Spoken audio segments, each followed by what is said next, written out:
Nigeria Anti-Corruption Police, Economic and Financial Crimes Commission, EFCC may have failed to state the alleged crime or crimes committed by a human rights activist, Martins Vincent Otts aka VeryDarkMan since 5 days. Over 120 hours the anti-corruption police arrested him in Abuja when he went with his mother to GT Bank to get clarification from the bank over constant apparent unauthorized withdrawals effected by the bank on the woman's savings account. Although VeryDarkMan was arrested alongside his friend, Stephen Avuara aka CPAC, but according to the statement issued by the activist lawyers' legal chamber, Deji Adeyanju and partners, Stephen Avuara was released shortly after he was arrested on Friday, with the chamber insisting that as at on Tuesday, EFCC have not been able to state the crime or crimes their client, VeryDarkMan, committed. Rather, as at on Monday, 4 operatives of the EFCC engaged the human rights activist in hours-long questions that borders on why he allegedly monetized his social media pages, his public comments about a gospel musician, his tax records and his source of income. This apparently authenticated the BBC report that the EFCC confirmed to it that VeryDarkMan was arrested and detained for cyber-talking, a BBC report which EFCC swiftly launched media war against the British media, tagging the BBC report as a fake news, and in retaliation, the BBC Pigeon replied EFCC with a post that its report is correct. And undoubtedly, the crime of cyber-talking may not be the duty of the EFCC, as such is apparently the constitutional responsibility of the Nigeria police force, and if true that the human rights activist was detained for cyber-talking, it shows that the country ruling political party, the All Progressives Congress, APC, may have questions to answer.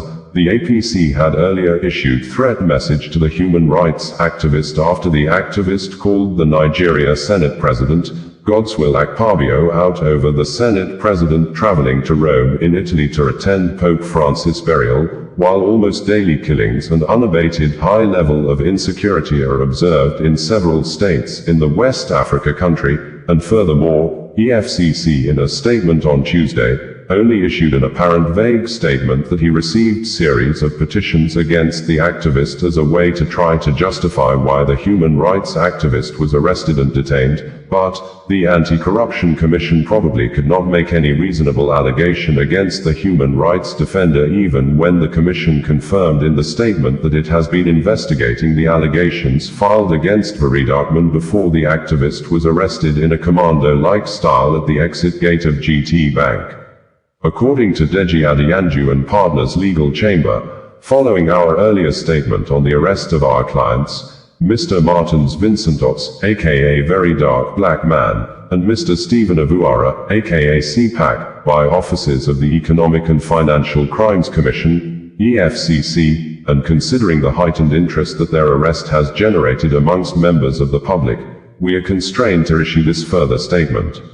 While we can confirm that Mr. Avuara was released after our intervention on May 2, Canada newly elected Prime Minister, Mark Carney, on Tuesday met with President Donald Trump of the United States, US, after he had arrived at its rival trade war neighboring country, the US, earlier on Monday, with a statement that Canada and US are strongest when they work together, and, on Tuesday when he finally met with Trump at the Oval Office, he bluntly told the US president that Canada is not for sale and won't be for sale ever, after Trump made a repeat statement of Canada becoming the 51st states of the United States of America, USA.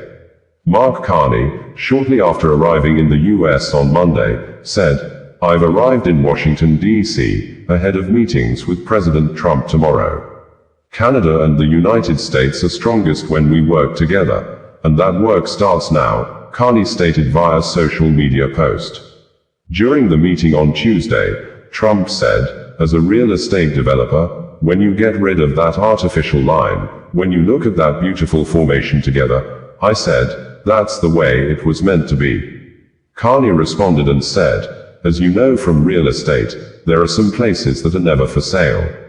We are sitting in one right now, having met with the owners of Canada over the course of the campaign the last several months. It's not for sale. It won't be for sale ever. It would be recalled that the two leaders quickly engaged in a continuous exchange of words soon after Mark Carney took over as Canada Prime Minister following Trump's repeated suggestions that Canada become part of the US as the 51st state. After insisting that Canada is not for sale, Mark Carney added that although Canada is not for sale, but the opportunity is in the partnership and what we can build together. And we have done that in the past. Trump still didn't let go of the idea, as he later mused, "Never say never. Time will tell. It's only time. But I say never," Trump said. "I've had many things that were not doable, and they ended up being doable, and only doable in a very friendly way." Trump had in some minutes ahead of the meeting lashed out at Canada on his conservative social media platform, the Truth platform, writing, "The US didn't need anything the country has to offer in terms of trade and goods. We don't need the cars, we don't need their energy, we don't need their lumber, we don't need anything they have, other than their friendship, which hopefully we will always maintain. They, on the other hand, need everything from us. The Prime Minister will be arriving shortly, and that will be, most likely, my only question of consequence," Trump wrote. Carney's visit comes off the heels of his election win to replace Justin Trudeau that was fueled, in part, by his anti-Trump platform. After his victory, Carney warned Canadians, "Trump is trying to break us so that America can own us. That will never ever happen." Trump on Monday had said he was not sure what the Prime Minister wanted to discuss, but added that Canada wants to make a deal, while Carney said on Friday that they will focus on trade pressures and the broader future economic and security relationship. "I'm not pretending these discussions will be easy. They won't proceed in a straight line," Carney said. Unknown witness brought by the federal government of Nigeria to federal high court sitting in Abuja on Tuesday over the case involving Biafra Republic agitator Nnamdi Kanu has testified before the court that the indigenous people of Biafra, IPOB leader, was the founder of the Eastern Security Network, ESN, an IPOB-acclaimed vigilante security network established to fight against terrorists that were advancing from northern part of Nigeria and building camps in some parts of southeast states, although the unknown witness, who was fully masked and personal details kept secret, introduced himself as a personnel of the Department of State Services, DSS, who was among the detectives that interrogated the detained IPOB leader, but the IPOB leader, Nnamdi Kanu, in a swift reaction said the witness is unknown, denying ever meeting such a person. The defense lawyer raised a point of observation during cross-examination that the issue raised by the unknown witness has been deliberated and struck out by the previous judge. Prosecution lawyer, Adigboyegborowomulo, SAN, on Tuesday called its second witness to testify. The witness claimed that Kanu incited violence and established the Eastern Security Network ESN, allegedly as an armed wing of IPOB. According to Punch newspaper, the federal high court on Tuesday, during the continuation of the trial, banned Favor Kanu, the wife of Prince Fineboy Kanu, the younger brother of the leader of the detained indigenous people of Biafra, Nnamdi Kanu, from attending the next 3 court sessions after she streamed the proceedings live on her Facebook page. Justice James Omotosho issued the order on Tuesday after Favor admitted to live streaming the session and apologized. The judge said her action could have amounted to contempt of court.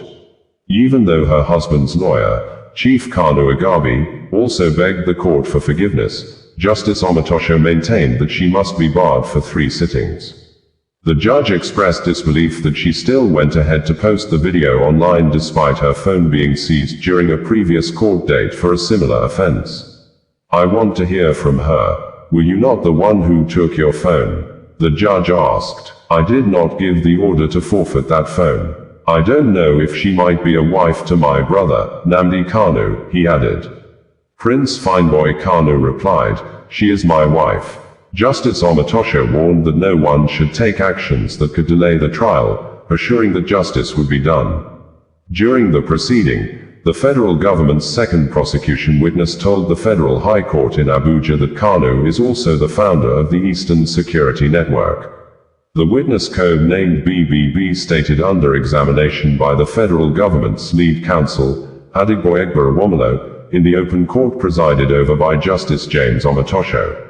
Recall that at the commencement of the trial, Awomolo had asked the court that the identities of the witnesses be concealed from the public and protected for security reasons. He stated the charges against Kanu bothers on a serious offense of terrorism, hence, the need to protect the witnesses. In a short ruling, Justice Omotosho granted the prosecution counsel's request. Kanu, who was initially facing a 15-count charge of terrorism, bringing you the news in a more digital way.